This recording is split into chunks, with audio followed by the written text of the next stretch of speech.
Hello guys, welcome back to the channel. और जैसे कि आज हम एक अपनी नई वीडियो के साथ आए हैं जिसमें हम एक बहुत ही ग्रेट लीडर के बारे में डिस्कस करने जा रहे हैं। अगर इनको हम great leaders all over the world में भी अगर हम इनको इंक्लूड कर दें तो वो बिल्कुल भी गलत नहीं होगा। तो आज जिस लीडर के बारे में हम डिस्कस करने जा रहे हैं वो होंगे शिंजो आबे। 8 जुलाई 2022। जी हाँ, ये वही दिन है जिस दिन farmer Japanese prime minister Shinzo Abe की गोली मारकर हत्या कर दी जाती है।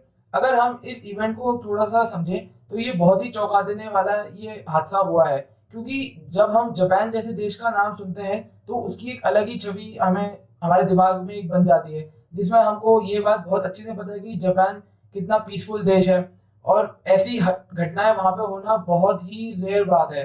तो पहले तो इस कारण से, और दूसरा जो सबसे बड़ी चौंका देने वाली बात ये कि जापान जो है एक डेवलप कंट्री है और डेवलप कंट्री के साथ साथ वो टॉप 10 पीसफुल कंट्रीज के अंदर भी उसका नाम शुमार है। आज की तारीख में ऐसी पॉलिटिकल असैसिनेशन होना भी बहुत ज्यादा रेयर है। आखिरी टाइम जब किसी डेवलप कंट्री के अंदर ऐसी पॉलिटिकल असैसिनेशन हुई थी तो वो स्वीडन में हुई थी। स्वीडिश प्राइम मिनिस्टर के साथ ये घटना हुई थी 1986 में। शिंजो आबे के बड़े ही करीबी रिश्ते रहे थे इंडिया के साथ, और अगर हम बात करें तो कई सारे लोगों ने इनकी मौत का या इनकी हत्या जो हुई उसका काफी गम मनाया। वहीं अगर हम दूसरी तरफ देखें तो कुछ देश जिसमें चाइना और साउथ कोरिया जैसे जो देश हैं, इन्होंने इनके यहाँ के लोगों ने इनकी हत्या को सेलिब्रेट किया। तो आइए समझते हैं इस घटना को और शिंजो आबे की लेगेसी को। शिंजो आबे जापान की लिबरल डेमोक्रेटिक पार्टी के एक पॉलिटिशियन थे।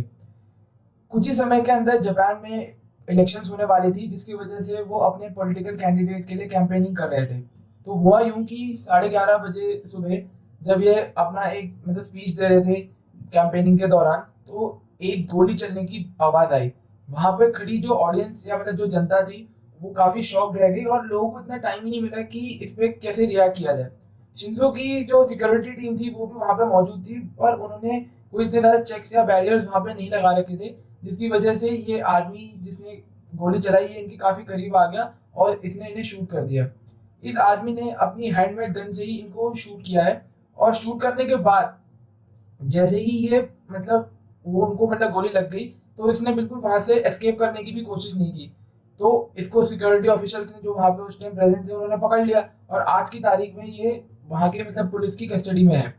अब देखा जाए तो ये बंदा है कौन? इसका नाम है तेत्सुया यामागामी। ये एक 41 साल का एक आदमी है जिसका कहना है कि उसने जापान की जो नेवी है उसमें उसने अपनी सर्विसेज दे रखी हैं। अब यहाँ पे सबसे बड़ा बात है कि इसने क्यों इनको असैसिनेट किया, क्यों इन पे गोली चलाई।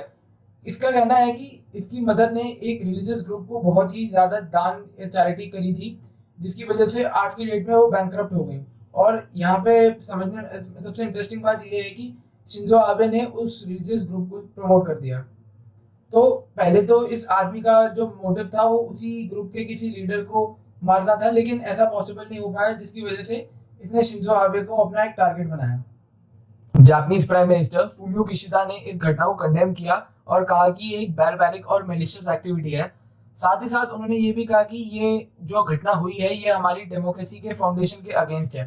प्लस आप अगर देखें या अगर आपने कहीं पे सुना हो कि बहुत ज्यादा ये ट्रेंड कर रहा था उनके सोशल मीडिया पे, बेसिकली एक ट्वीट था ये कि we want democracy not violence. साथ ही साथ हम अगर देखें तो जो देश जिनके काफी अच्छे रिलेशंस थे जापान के साथ, जिसमें यूएस आता है और यूके आता है, तो उसमें भी हमें उन लोगों की तरफ से भी, वहाँ के जो लीडर्स हैं उनकी तरफ से भी हमें रिएक्शंस देखने को मिले, जिसमें यूएस प्रेसिडेंट जो बाइडेन ने ये ऑर्डर दिया कि 10 जुलाई के दिन जितने भी यूएस के फ्लैग्स हैं उन्हें हाफ स्टाफ पे उड़ाया जाए in order to honour Shinzo Abe. और यूके के प्राइम मिनिस्टर बोरिस जॉनसन ने भी अपना एक इस पे इसको कंडेम किया और उनको ये इस घटना को डेस्पिकेबल अटैक बता दिया। अब जहाँ पे मैंने आपको पीछे बोला था कि साउथ कोरिया में और चाइना में इसके काफी जश्न बन रहे थे इस हत्या के होने के बाद, तो ये चीज काफी दिखने में आ रही थी, जैसे कि चाइनीज नेशनलिस्ट के द्वारा और वहाँ के साउथ कोरिया के कुछ लोगों के द्वारा। तो इसके बाद इसका क्योंकि यहाँ पे काफी आलोचना हो रही थी उनकी कंट्री की, तो जो साउथ कोरिया के प्रेसिडेंट थे उन्होंने इसे अनएक्सेप्टेबल एक्ट ऑफ क्राइम करार दिया। साथ ही साथ चाइनीज फॉरेन मिनिस्ट्री के स्पोक्स पर्सन ने इस घटना को उन्होंने भी कंडेम किया और कहा कि इस घटना का रिलेशन चाइनीज और जापानीज रिलेशंस के साथ बिल्कुल भी ना जोड़ा जाए, प्लस जब उनसे ये पूछा गया कि उनका क्या स्टांस है या वो कैसे इस बात को मतलब वो कहेंगे कि इस पे वो क्या कहना चाहेंगे, जब ये जो भी सोशल मीडिया पे चाइनीज लोगों की तरफ से जो है जश्न की कुछ ट्वीट्स वगैरह जो भी बहुत ज़्यादा दिख रहे थे, तो इस पे उन्होंने कोई जवाब नहीं दिया। चाइना के और साउथ कोरिया के बहुत ही कॉम्प्लिकेटेड रिलेशंस रहे हैं जापान के साथ। वहाँ पर शिंजो आबे को एक बहुत ही एग्रेसिव लीडर के तौर पर देखा जाता था, क्योंकि उनकी एक बहुत ही अग्रेसिव स्टैंस था अपनी फॉरेन पॉलिसी में। प्लस हम इस बारे में आगे बात करें चाइना और साउथ कोरिया के पर्सपेक्टिव से, इससे पहले कि हम इंडिया के पर्सपेक्टिव से चीज़ें कैसी थी उसको जान लेते हैं। इंडिया में चाहे रूलिंग पार्टी हो या ऑपोजिशन पार्टी, सभी का स्टांस शिंजो आबे को लेकर सिमिलर ही था। सभी के मन में एक बहुत ही पॉजिटिव इमेज थी शिंजो आबे को लेकर। तो जैसे रिएक्शंस हमें इंडिया के कुछ लीडर्स द्वारा देखने को मिले, जैसे कि पहले हमारे प्राइम मिनिस्टर नरेंद्र मोदी जी की तरफ से ही देखने को मिला, उसमें उन्होंने शिंजो आबे को एक global statesman, outstanding leader and remarkable administrator करार दिया और अपना दुख भी जाहिर किया। 9 जुलाई को इन्होंने एक नेशनल मॉर्निंग भी डिक्लेयर करी, और इस दिन राष्ट्रपति भवन के अंदर कोई चेंज ऑफ गार्ड सेरेमनी भी नहीं हुई as a mark of respect. Opposition leaders जिसमें राहुल गांधी और अरविंद केजरीवाल जी इन्वॉल्व या मतलब इंक्लूड कर होते हैं, उन्होंने भी अपना दुख जाहिर करा। और राहुल गांधी जी ने तो ये तक भी कह दिया कि इस इनकी वजह से ही इनका एक बहुत बड़ा इंपॉर्टेंट रोल था इंडिया और जापान के बीच में जो स्ट्रेटेजिक रिलेशंस आज हैं उन्हें बनाने में। इंडिया के जो आज जापान से बहुत ही ज़बरदस्त रिलेशंस हैं, उसकी फाउंडेशन रखी गई थी जब इंडिया के प्राइम मिनिस्टर थे अटल बिहारी वाजपेयी। तो हुआ यूँ था कि साल 2000 में अगस्त के महीने में जब Japanese prime minister Yoshiro Mori India आए, तभी इन रिश्तों की एक नींव रखी गई थी और इसको global partnership in the 21st century establish हुई थी, और इसे इसी का नाम दिया गया था बेसिकली ग्लोबल पार्टनरशिप का। दूसरा, जब अप्रैल 2005 में Japanese prime minister Junichiro Koizumi India आए, तो दोस्ती जो थी वो थोड़ी और मजबूत हो गई। उसके बाद इंडिया और जापान के बीच में हर साल बायलैटरल समिट्स होने लगे। इंडिया की दोस्ती जापान से अपनी पीक पर तब पहुंच गई जब प्रधानमंत्री इंडिया के मनमोहन सिंह जी जापान गए थे दिसंबर 2006 में।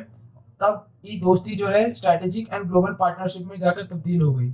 शिंजो आबे प्राइम मिनिस्टर बने जापान के साल 2006 में, एंड अगस्त 2007 में जब वो इंडिया आए, उन्होंने इंडियन पार्लियामेंट को एड्रेस किया। यहाँ फाउंडेशन ले हुई क्वाड ग्रुप की। क्वाड ग्रुप बेसिकली एक कोऑपरेशन ग्रुप है between India, Japan, USA and Australia. सितंबर 2014 में इंडिया और जापान के बीच में रिलेशंस एक लेवल और ऊपर पहुंच जाते हैं। Special strategic and global partnership, इस नए रिश्ते में बात करी जाती है सिविलियन न्यूक्लियर एनर्जी की, बुलेट ट्रेन्स की और एक्ट ईस्ट पॉलिसी की। जब मोदी जी 2014 में जापान गए थे, इंडो जापान न्यूक्लियर डील अभी भी अनसर्टेन थी। शिंजो आबे की सरकार इस डील को आगे ले जाने में सक्सेसफुल होती है और 2016 में इस एग्रीमेंट को साइन कर दिया जाता है, एंड फिर 2017 से ये एग्रीमेंट लागू हो जाता है। अक्टूबर 2017 में जब चाइनीज अग्रेशन बढ़ रहा था इंडिया के बॉर्डर्स पर, डोकलाम का इशू भी हुआ था, तब शिंजो आबे का आइडिया था क्वाड ग्रुप को रिवाइव करने का। फिर नवंबर 2017 में यही होता है। जापान, इंडिया, यूएस, ऑस्ट्रेलिया के कई ऑफिशियल्स मिलते हैं मनीला में। रिसेंटली इंडो चाइना बॉर्डर पर काफी स्टैंड ऑफ देखने को मिले हैं। 2013 से 4 publicly known border stand of हुए हैं, जिसमें एक तो हुआ था अप्रैल 2013 में, दूसरा सितंबर 2014 में, उसके बाद जून अगस्त 2017 में, और फिर जो लास्ट हुआ था वो हुआ था मई 2020 में। जापान एंड उनकी गवर्नमेंट ने हर स्टैंड ऑफ के टाइम चाइना को क्रिटिसाइज करते हुए इंडिया को सपोर्ट किया था। सिमिलरली बुलेट ट्रेन का जो प्रोजेक्ट है मोदी सरकार का, उसके लिए भी इंडिया ने जापान के साथ कोऑपरेट करते हुए इस प्रोजेक्ट पे ये लोग आगे बढ़े थे। चाइना के इन्फ्लुएंस को काउंटर करने के लिए इंडिया और जापान ने कई सारे प्रोजेक्ट्स प्लान किए हैं मालदीव एंड श्रीलंका में। अब यही रीजंस हैं कि साल 2021 में शिंजो आबे को पद्म विभूषण अवार्ड दिया गया था, इंडिया का सेकंड हाईएस्ट सिविलियन अवार्ड। अब बात करते हैं कि क्यों इन्हें कुछ लोग काफी क्रिटिसाइज किया करते थे। एक तो इन्होंने जापानीज कॉन्स्टिट्यूशन के आर्टिकल 9 को खत्म करने की बहुत कोशिश करी। सेकंड, इनका बहुत अग्रेसिव स्टांस था चीजों को लेकर, मिलिट्री को काफी फेवर किया करते थे। इनफैक्ट जापान के कई दूसरे प्राइम मिनिस्टर ने अपोलोजाइज किया दूसरे देशों से, बिकॉज जापान ने वर्ल्ड वॉर 2 के टाइम काफी वॉर क्राइम्स किए थे अलग अलग देशों के खिलाफ। शिंजो आबे का स्टांस टोटली ऑपोजिट रहा है। एस्टिमेट किया जाता है कि वर्ल्ड वॉर 2 के टाइम अराउंड 2 लाख एशियन औरतों को किडनैप करके बंदी बनाया गया था एंड स्लेव की तरह यूज किया गया था जापानी सोल्जर्स के लिए कंफर्ट स्टेशंस पे। 2015 में शिंजो को काफी क्रिटिसिज्म का सामना करना पड़ा था, बिकॉज उन्होंने इस टॉपिक को काफी डाउन प्ले किया था एंड 2007 पे उन पर कई करप्शन के एलिगेशंस भी उठे थे। आज के टाइम जापान साउथ कोरिया को सू करने लग रहा है वर्ल्ड ट्रेड ऑर्गेनाइजेशन में, बिकॉज साउथ कोरिया ने जापानीज इंपोर्ट्स पर बैन लगा रखा है, रीजन बीइंग न्यूक्लियर डिजास्टर 2015 का फुकुशिमा में। साउथ कोरियन गवर्नमेंट नहीं चाहती इंपोर्ट करना ऐसे रेडियो एक्टिव कंटामिनेटेड खाने को, बट जापान इसको अनफेयर मानता है, इसलिए साउथ कोरिया के अगेंस्ट है। इससे पहले जो मैंने आपको कंफर्ट स्टेशन वाला जो कंफर्ट वुमेन वाला जो इशू बताया था, तो इन औरतों को कहाँ से किडनैप किया गया था? इन औरतों को ज्यादातर साउथ कोरिया एंड चाइना से ही किडनैप किया था, जिसकी वजह से आज बहुत ज्यादा इन दोनों देशों के, मतलब जो दो देश हैं, इनके काफी खराब रिलेशन है जापान के साथ। इन सब बातों के बाद भी शिंजो आबे एक अच्छी पोजीशन आज बना पाए हैं दुनिया के सामने as a successful politician, reason being Abenomics, that is Shinzo Abe की इकोनॉमिक पॉलिसीज। शिंजो आबे जब सेकंड टाइम प्राइम मिनिस्टर बने 2012 में, उससे पहले 5 सालों में, दैट इज 2007 से लेकर 2012 के बीच में, जापान ने अपनी पोजीशन लूज कर दी थी as Asia's largest economy. India and China Japan के आगे निकल गए थे।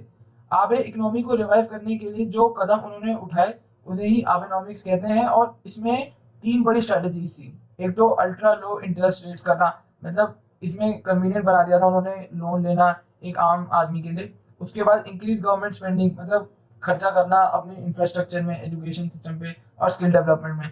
एंड स्ट्रक्चरल इकोनॉमिक रिफॉर्म्स करना, प्रोडक्टिविटी बूस्ट करने के लिए, जैसे रेड टेपिज्म को खत्म करना, women, senior citizens and immigrants को एनकरेज करना to participate in the economy and basically to boost the economy. इन डिसीजंस के कारण इकोनॉमिक ग्रोथ अच्छी बढ़ी, अनएम्प्लॉयमेंट रेट्स नीचे चले गए, लेकिन आबेनॉमिक्स कंप्लीटली हम नहीं कह सकते कि सक्सेसफुल थी, because inflation rate and wage growth पर कंट्रोल नहीं आ पाया। ओवरऑल देखा जाए तो जो आबेनॉमिक्स थी वो एक मिक्स सक्सेस थी, ना वो कम्प्लीटली बेकार थी, ना वो कम्प्लीटली हम कह सकते हैं बहुत जबरदस्त थी, लेकिन उसका जो इम्पैक्ट रहा वो आप कह सकते हैं मेजोरिटी जो उसका प्रोपोर्शन था वो एक सक्सेस ही रहा था। अब हम बात कर लेते हैं शिंजो आबे, जैसे कि हम सबको छोड़ के जा चुके हैं, तो वो अपने पीछे एक बहुत बड़ी लेगेसी भी छोड़ के गए हैं। दुनिया कुछ भी कहे, क्रिटिक्स हर आदमी के होते हैं, अच्छा मतलब ज़्यादातर उनकी हमें अच्छाइयाँ ही देखने को मिलती है, तो ये बात तो बिल्कुल मानने वाली है कि दुनिया ने एक बहुत ही ज़बरदस्त लीडर को खोया है। सो आज के लिए बस इतना ही, और कमेंट्स में आप मुझे ज़रूर बताइएगा कि आप क्या सोचते हैं शिंजो आबे के बारे में एज ए लीडर, या जितनी भी नॉलेज आपको मैंने दी, प्लस आपको पहले से भी कुछ उनके बारे में पता हो, तो आप ज़रूर से मेरे को बता सकते हैं। वीडियो अच्छी लगी हो तो लाइक करना, चैनल पर नए हो सब्सक्राइब करना। मिलते हैं जल्दी नेक्स्ट वीडियो में। और गाइस, अगर आपको भी किसी टॉपिक पर बात करनी है तो आप मुझे ज़रूर से कमेंट्स में सजेस्ट कर सकते हैं कोई टॉपिक जिस पे मैं वीडियो बनाऊं और एक एक्सप्लेनेटरी वीडियो आप सबके सामने लाऊं। Till then, take care, good bye, जय हिंद।